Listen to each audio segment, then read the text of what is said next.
তোর বউরে যদি না দেখি তো চিনবো কেন? কত বড় বাটফার দেখছে। হে বলে চিন্না রাখা ওই সময় ওই জান্নাতে নিয়ে যাবে।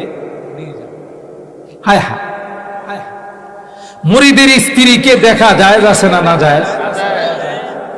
তখন মুরিদে তাকে প্রশ্ন করে যে হুজুর, ওলামায়ে কেরাম মসজিদে বলেন বয়ানে বলেন বেগানা নারী নাকি তার সাথে পর্দা করা ফরজ, তা আমার বউ তো আপনার জন্য বেগানা, আপনি আমার বউরে দেখলে কোন হয়?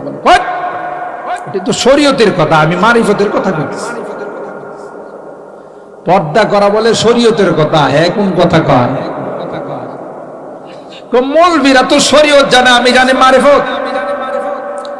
মারিফতের ভাষায় তোর স্ত্রী যখন আমার কাছে মুরিদ হয়ে যাইব, হে আমার রুহানি সন্তান, বাপ বেটির মধ্যে পর্দা নাই।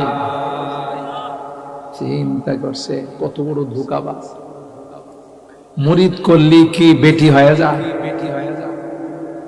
আপনি যদি দাঁড়ায় সব মহিলার সামনে বলেন তোমরা সব আমার মেয়ে, সুতরাং তোমাদের সাথে আমার কোনো পর্দা নাই, তাই বলি কি সব মেয়ে হয়ে যাবে? এই ধোঁকা যে তোমার স্ত্রী যখন আমার কাছে মুরিদ হবে তখন সে আমার রুহানি মেয়ে। আপনি কখনোই মুসাব ইবনে উমারের চেয়ে বড় এলিট না। মুসাব ইবনে উমায়ের আল্লাহর দিনের রাহে নিজের নজরানা এমন ভাবে পেশ করেছেন, এত বড় টপ মোস্ট ধনীর সন্তান হওয়া সত্ত্বেও উহুদের ময়দানে তিনি যখন আল্লাহর কাছে চলে যাচ্ছেন, সাহাবায়ে কেরাম বলতেছেন যে আমরা যখন তার লাশ দাফন করতে গেলাম, তার গায়ে যে চাদর ছিল সেই চাদর দিয়ে তার কাফন করা যাচ্ছিল না। আমরা মাথার দিকে টান দিলে পা খুলে যাচ্ছে, পার দিকে টান দিলে মাথা খুলে যাচ্ছে। রসুলের কাছে গিয়ে বললাম, ইয়া রাসূলুল্লাহ কি করব? রসুল বললেন চাদর দিয়ে মাথা ঢেকে দাও, পায়ের দিকে ইস্কির ঘাস দিয়ে দাও।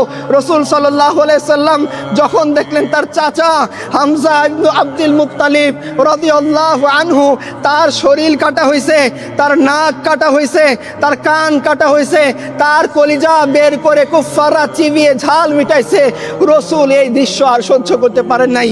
কিতাবে লেখা আছে রসুল এই দৃশ্য দেখে এত কষ্ট পাইছেন, তিনি বলতেছেন সোফিয়া কষ্ট পাবে এই ধারণা যদি আমার না আসতো, হামজা ইবনে আব্দুল মুত্তালিবের লাশ আমি নিতাম না, ফিরে যেতাম।